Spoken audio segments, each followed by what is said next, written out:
A Prefeitura de Aracaju apresenta plano de contingência de enfrentamento à epidemia da influenza. A gente tem falado aí desde a semana passada da cepa Darwin, do H3N2, e a Jéssica Cruz está acompanhando a coletiva e vai trazer agora para a gente todos os detalhes. Jéssica, quais as informações? Você acompanhou a coletiva, está por dentro de tudo? Como é que vai funcionar esse plano de contingência? Agora, boa tarde para você.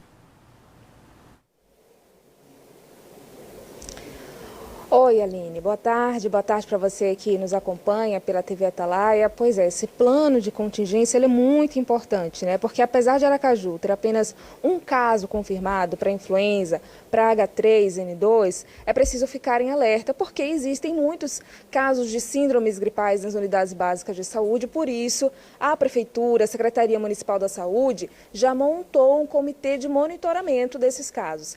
A gente vai conversar tanto com o prefeito Edivaldo Nogueira, como também com a secretária municipal da saúde, a Vanesca Barbosa. Eu vou começar primeiro com o prefeito, né? Porque, prefeito, o senhor explicou aqui pra gente, nós estamos na fase 1. Ainda não é um surto da influenza, né? Boa tarde, Aline. Boa tarde, telespectadores da TV Atalaia. De fato, nós estamos na fase 1. Nós temos 186 casos diários nas últimas semanas e nós temos 0,47 de taxa de transmissão. E esses dados nos colocam que nós não estamos vivendo ainda um surto, mas já tem casos, o primeiro caso da H3N2, e que a gente precisa tomar cuidado. Por isso mesmo é que nós estamos lançando esse plano de contingenciamento. Nós estamos na fase 1. Enquanto tiver de 0,47 até 1,4, nós continuaremos na fase 1. Passado de 400 casos diários, aí nós vamos para a fase 2. Na fase 2, além do monitoramento, nós abriremos 2 unidades básicas, a Cândida Alves e a unidade do Augusto Franco, para atendimento de síndrome gripais. Se passar de 2,7 a quantidade de casos, nós aí teremos que buscar outros elementos, como leitos, né? Porque à medida que cresce o número de pessoas com a síndrome gripal, aumenta também as pessoas com necessidade de internação. Porém, agora, nesse momento exato, nós estamos na fase 1, estamos monitorando, nós temos um monitoramento online da Secretaria Municipal da Saúde, que é um monitoramento muito bem feito. Por enquanto, são 186 pessoas que estão procurando as nossas unidades básicas de saúde e apenas 0,47% das pessoas, né, da taxa de transmissão. Fatos importantes que nos levam também a ter essa taxa é porque nós vacinamos 84% da população vacinável. Isso foi um fato muito importante. O ano passado, para você ter uma ideia, Jéssica e Aline, nós vacinamos apenas 69% da população. Esse ano, 84%. Então, isso garante também uma imunidade importante ao vírus. Por outro lado, apesar de tudo isso, nós não podemos negligenciar. Porque pode ser que de um dia para a noite aumente os casos, né? Porque é uma doença que ninguém vê, ela é uma doença invisível. Então, é preciso usar máscara, é preciso manter distanciamento social, é preciso lavar as mãos, é preciso ter cuidado com as festas, inclusive quem for fazer festas em locais fechados, tomar as medidas necessárias para que a gente possa evitar um surto que se propague de maneira muito efetiva na nossa cidade. Muita gente tenta comparar com a Covid-19, esse teste, toda vez que alguém vai à unidade básica de saúde, é necessário fazer o teste também para a influenza. Como é esse monitoramento de casos? Olha, esse monitoramento é diferente do Covid. A Covid, para você diagnosticar, precisava ter um teste. Ou teste rápido, ou PCR, ou outro teste. No caso da influenza, no caso da gripe, porque são vários vírus, né, da gripe, não só tem um vírus. Tem H1N1, tem N3, tem H3N2 e tem outros vírus menores que já circulam com menor possibilidade, com menor quantidade na cidade. O que garante o diagnóstico é o médico. O médico é quem vai dizer. A síndrome gripal ela é simples de diagnóstico.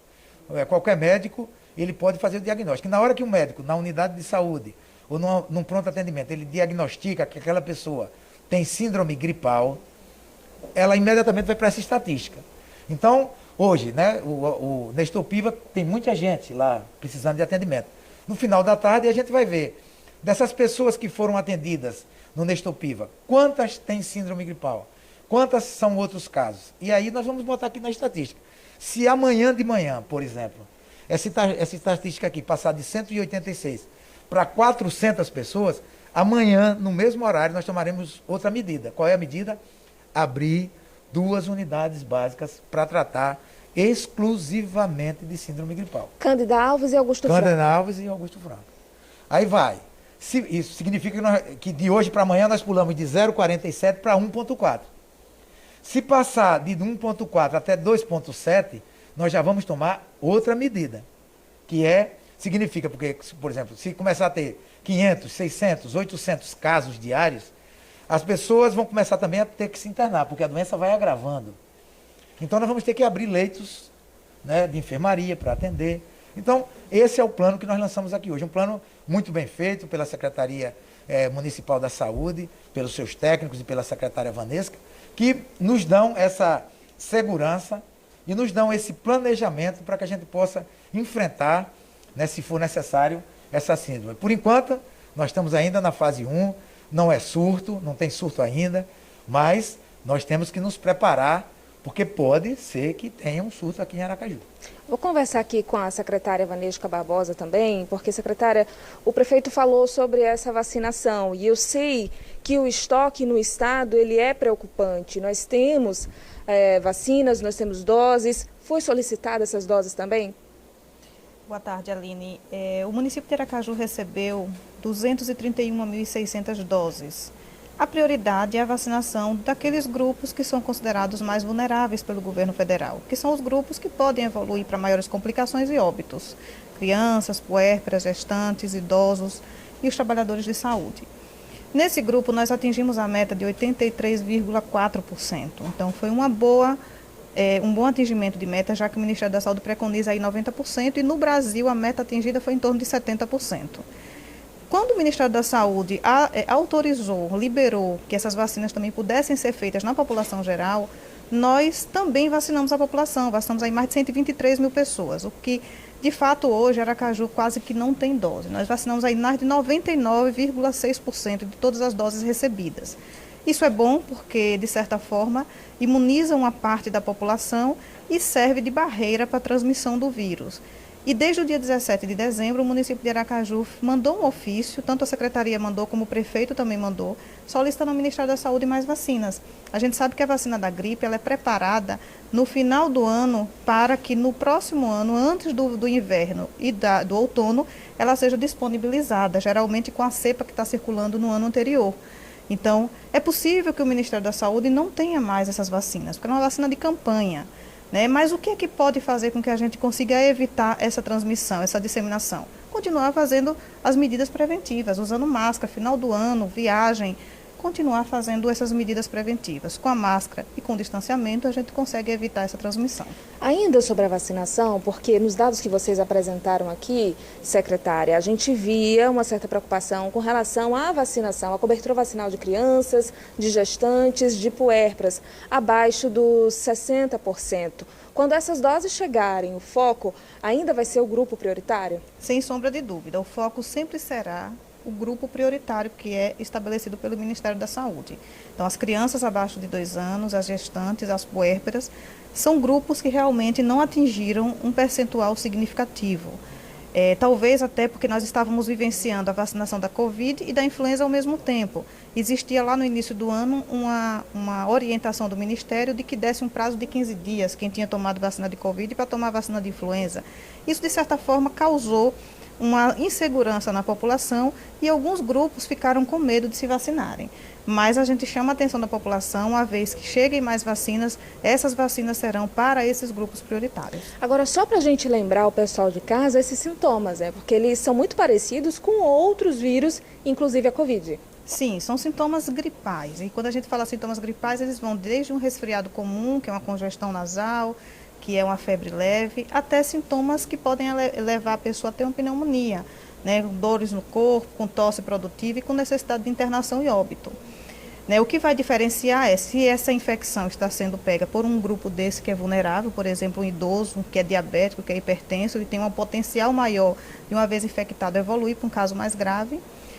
E se vai ser o vírus da influenza, que cepa é essa que está, né, pegando, ou se pode ser um vírus mais simples, como por exemplo o vírus sincicial respiratório, que é aquele vírus que acomete muito as crianças. Então, por isso que nesse momento do plano de contingência, a gente vai considerar o que é síndrome gripal. E síndrome gripal vai desde o vírus sincicial respiratório até o vírus da Covid. Os sintomas são semelhantes, não tem como a gente diferenciar apenas examinando o paciente. Todos os pacientes que chegam com síndromes gripais, a orientação é que se faça um teste de antígeno para descartar que é Covid. Quando se for Covid, a gente vai tratar de uma forma. Se não for Covid, nós vamos considerar que essas síndromes gripais poderão ter qualquer tipo desses vírus, inclusive da influenza. E aí nós vamos fazer o RT-PCR, encaminhar para o LACEN para identificar qual desses casos de síndromes gripais podem ser vírus da influenza, porque o vírus da influenza tem um tratamento específico. Por enquanto, as 45 unidades básicas de saúde atendem esses casos, né, de síndrome gripais? Todas as unidades sempre estiveram aptas a atenderem pacientes com síndromes gripais. Obviamente que quando veio a Covid, a gente, através do nosso plano de contingência, colocou algumas unidades específicas para isso, para que a gente pudesse controlar melhor. Mas qualquer unidade básica de saúde, ela está apta, tem médico, tem enfermeiro, para atender um paciente que tenha síndrome gripal. Se esse paciente tiver sintomas mais robustos, ele pode se dirigir a uma unidade hospitalar, uma unidade sentinela, que seja o Fernando Franco ou a nossa unidade do Nestor Piva, e ele poderá lá fazer a testagem, descartar a Covid e ser tratado como uma síndrome gripal. Secretária, muito obrigada. Prefeito já saiu daqui, mas obrigada também. Aline. É isso, Jéssica, muito obrigada pela sua participação, ao prefeito que já correu ali, também a secretária Vanesca Barbosa, bastante atuante, muito obrigada. Com certeza esse é um tema que a gente vai continuar discutindo muito aqui, porque está chegando agora no nosso estado. É importante a gente lembrar, o alerta veio primeiro do município de Itabaianinha na semana passada, Itabaianinha que inclusive ontem teve lá uma testagem em massa da população com a força-tarefa da Universidade Federal de Sergipe, por conta desse surto lá no município da H3N2, cepa Darwin aí da influenza. Então a gente fica no alerta para o município, a gente quer planejamento, estratégia e atuação, né? Ação imediata para poder prever, para poder combater aí a disseminação desse vírus e de outros vírus também. A gente observa isso na secretária Vanesca Barbosa, que é muito atuante. A prefeitura está aí de parabéns. A gente vai seguir acompanhando. Para você, fica o alerta, mantenha os cuidados. Você já conhece muito bem quais são eles, né? Uso de máscara, higiene das mãos com álcool, quando não tiver água e sabão por perto, e distanciamento sempre que possível. Se tiver sintomas, faça o teste.